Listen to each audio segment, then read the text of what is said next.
That was a wild ride. It is Super Nanny Saturday and you voted for the Beck family. So let's grab our beverages and dive in. I'm Nicole. And I'm Nate. We have 3 kids. Hunter, who's 9, Pearson, who's 5, and Bronson, who's 3. Dad! Shut up. I'm a home theater installer. I'm a full-time fashion design student. Be good for Daddy, okay? And I work part-time in the evenings at a local coffee house. We have a tag team situation going on here with the Beck family because mom and dad both work. Do they have the same challenges? How do they navigate their schedules and routines? Is there consistency? Bronson is the most difficult child for our family. Sit down, please. Pearson's biggest issue is his stubbornness. Hey, stop. I mean, stop. No! If you're asking him to do something that is not what he wants to do, You want to sit down and get it done? do your homework. He will not do it. You ready to do your homework? We meet the younger two. We have biting, hitting, throwing, stubbornness. I'm not gonna do this, you can't make me. Pretty common issues. When Hunter was 8, he was diagnosed with ADHD. Have you done 350? It's difficult for him to sit still and get his homework done. You only had math homework today. Yeah. Saying that he's completed everything for the day, which isn't always true. So if I talk to your teacher, she's gonna say, yes, I already have Hunter's completed math homework. So it's been really difficult. Okay, now we're cooking. We find out that the oldest has ADHD. If you don't have ADHD and you don't have a child who has ADHD, then I'm sure you know someone who has it. It affects those executive functioning skills. So when mom says, oh, you know, he comes home from school and he says he doesn't have any homework, and then whoop, lo and behold, all this homework. Yeah, you're not going to be able to rely on that child with that neurodivergence to remember all the things. I know we want to think that they forget, but the truth is that the information never landed. It's not most of the time that they forgot the information, it's that they never took in the information. Think about if somebody's walking out the door and you're like, don't forget to pick up the milk on your way out, on your way home. If they didn't hear you, they're gonna come home without the milk, right? And it's not that they forgot the milk, they just didn't hear you. Even if they heard the words, they didn't take it in. The discipline will range from yelling, You cannot play with him. You understand? penalty box, penalty. You're gonna be in penalty box after your penalty. Our penalty box is our timeout area. You cannot cry. Stop yelling. Sit here quietly. It's not effective and it seems to be a waste of time and really escalate the situation. Now we're getting some insight as to how mom and dad discipline. We have yelling and we have the penalty box, which is a fancy way of saying timeout. The word that stuck out to me was the word escalating. Mom shares that these forms of discipline aren't working. They're ineffective because the behaviors are escalating. And I think that's wonderful that mom notices. If you're instituting something in your home and it seems like the behaviors are getting worse, it's usually because it's an ineffective discipline technique or it's not being used properly. Now, I do want to give a little caveat. There are times if you've been a permissive parent in the past and then now you're being more authoritative by having clear boundaries that are developmentally appropriate and you're having consequences and rewards connected to those, it might get a little bit worse before it gets better, but it should start to get better. Think of it, this just popped in my head and I'm sorry if this is gross, but think of it like a pimple. You know when you feel it and that pimple is a problem, and my pimples are always on my chin, and like you can feel it. You can feel it before you even see it. And then in order to get rid of that pimple, we usually apply some kind of cream or medicine that brings it to a head and it looks worse than ever. But then right after that, it clears and it heals. As opposed to, I don't know why I'm going down this analogy, I'm so sorry. If you pick at it and you prod at it, but you're not consistent with your skincare routine, you're gonna make your skin worse. You get it. You get it. That might be my worst analogy yet. Let's keep going. Please come help us, Super Nanny. We're at our wits' end and don't know what else to do and who to turn to. And we really need help to save our family. Okay, Mum and Dad, I know you're at your wit's end, but if you just hang on a little bit longer, I'll be there soon. She's on her way. Jo Frost is on her way with her laptop and her suit and her little outfit, and it's so classic. It makes me happy. And no matter how many times I see these scenes, it makes me happy. I love it when she says, and she's on her way. Hey, the bat's for hitting a ball, not your brother. Nobody's for hitting. The ball is for hitting, okay? As I continue to observe this family, I saw that the younger son, Bronson, is quite aggressive.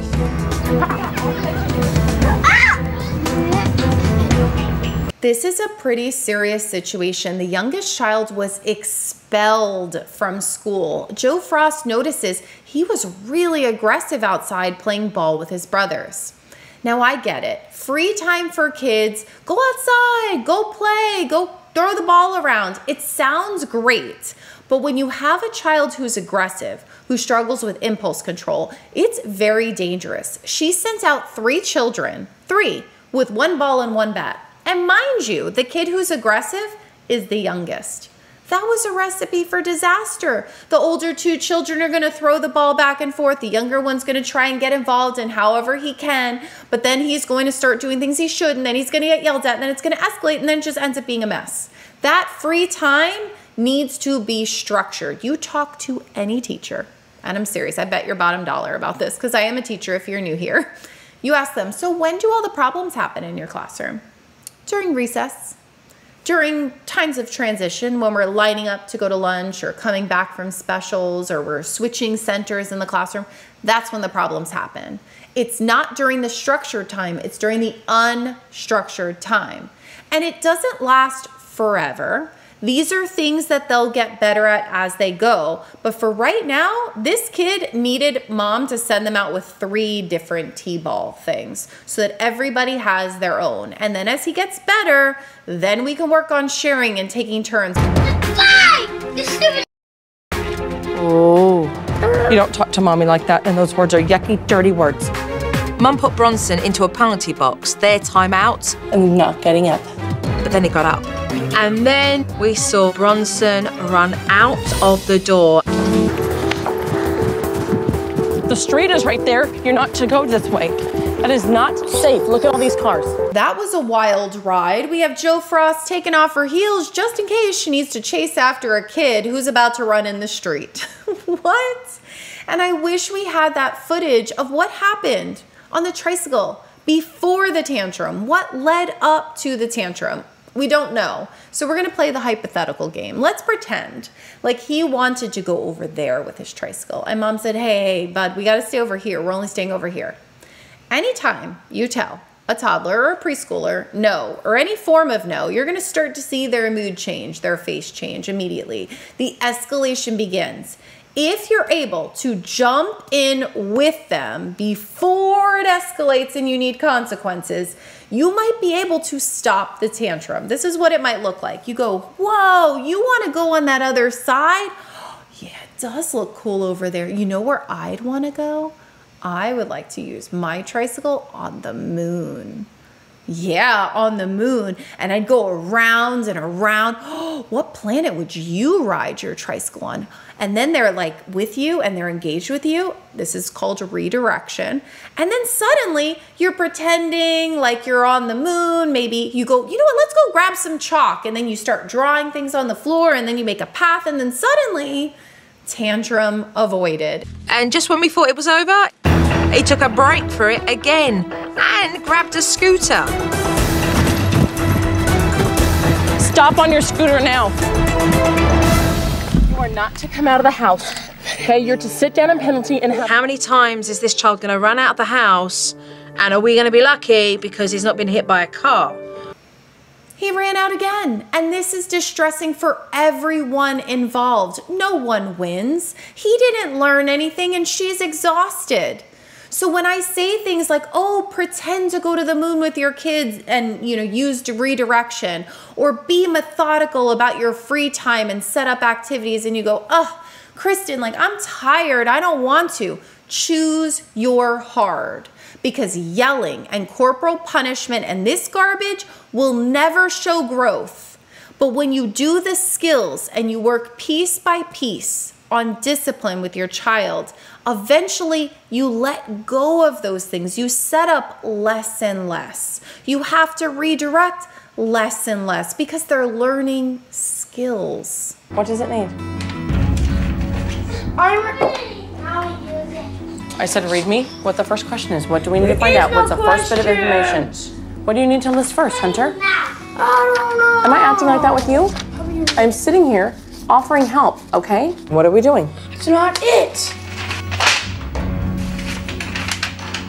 We have moved on to the child with ADHD who's trying to do his homework, and of course, it's not going well. Surprise, surprise.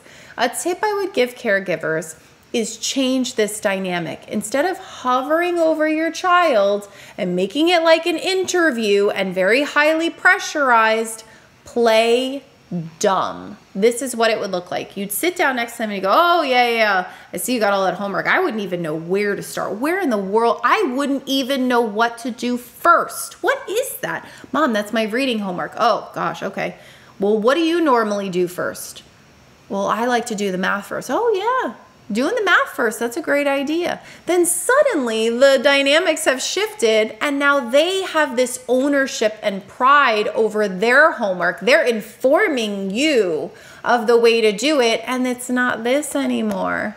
And just like millions of other American homes, it was time for a shift change. Is it that one? You know what? This one will work. Yeah. But Bronson started again.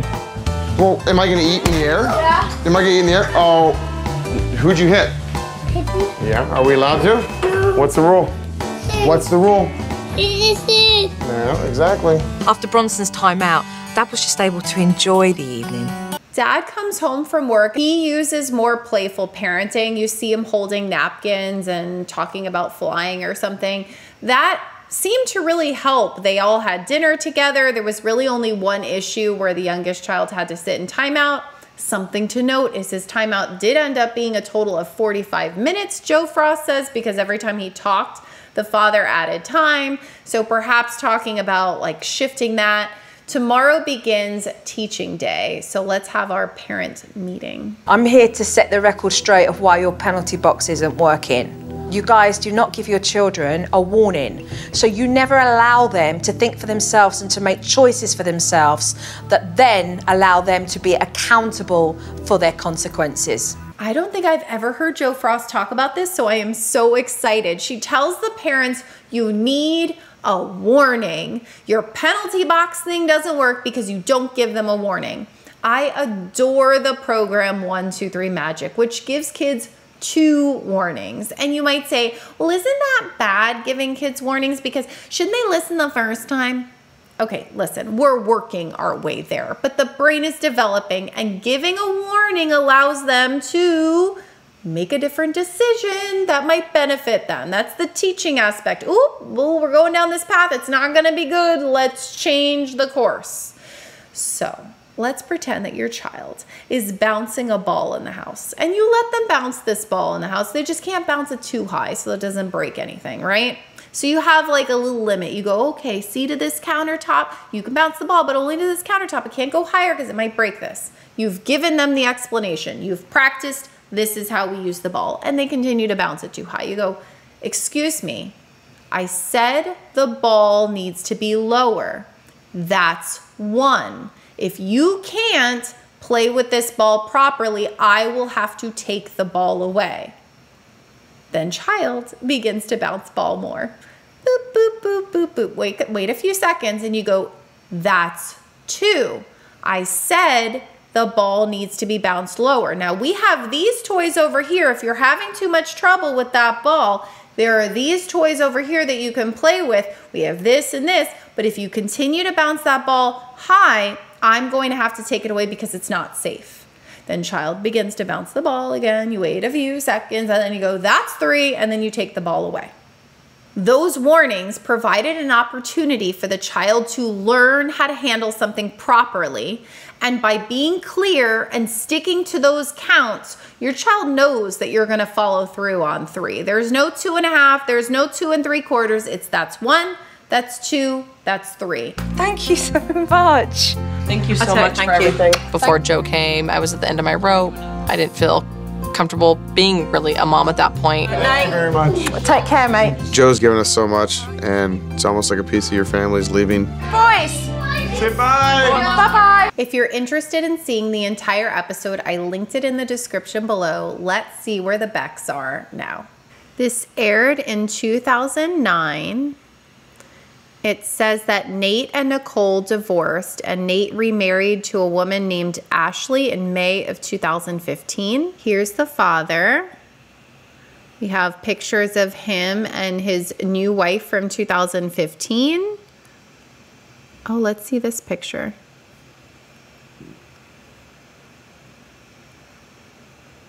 I don't know who the little girl is. Maybe it's her daughter, right?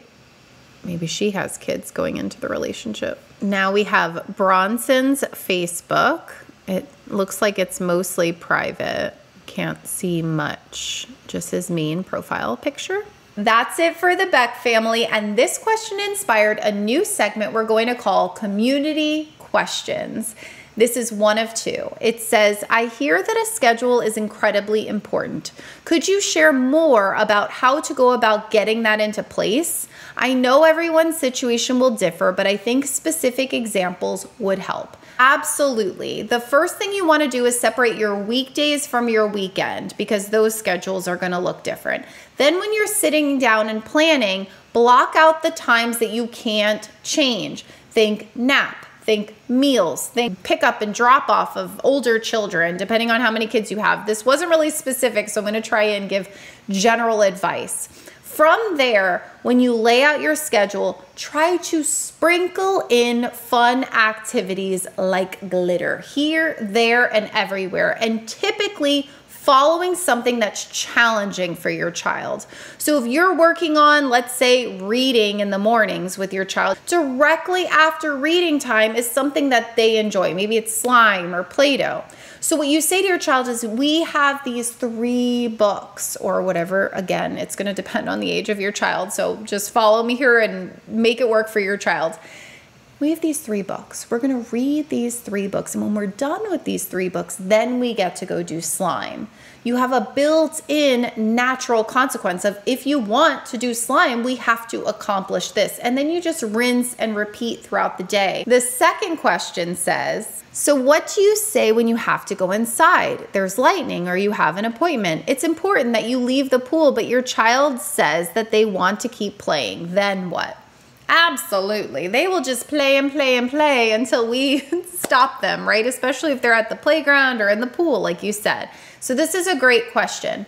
What I'd say is, in situations where you can give a warning, give a warning. So whether that's on your phone and you set a timer, or it's a visual timer that you carry around with you, or even, let's say you're at the park, you go, okay, we're gonna go down the slide 3 times and then we're going to go.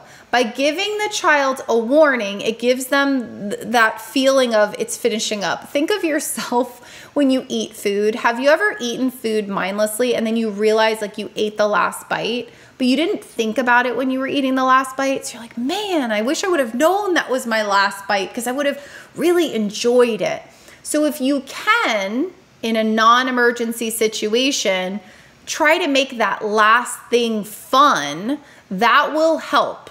Maybe you go down the slide together for the last one, or whatever it is, you make it fun. If that's still challenging, what you can do is attach an activity directly following that the kid wants to do. Maybe you have something silly where you hose them off when you get home and they like to get sprayed by the hose. So you can make something fun afterwards that's going to excite them to leave. And then finally, if it's an emergency, it's okay if you just need to pick them up and go and they're kicking and screaming. There are times we're not going to be able to give our children these warnings, and then you explain it to them and you get them in the car and you go, I'm so sorry that we weren't able to have that warning, but mommy got a call and I have to go pick up Sissy from school, or whatever it is. It's not always perfect, but we try our best to prepare our children. So I hope that helps. And for the rest of you, if you are still hanging out with me, thanks for hanging out with me on Saturdays or whenever you watch this, and I will see you next time. Bye.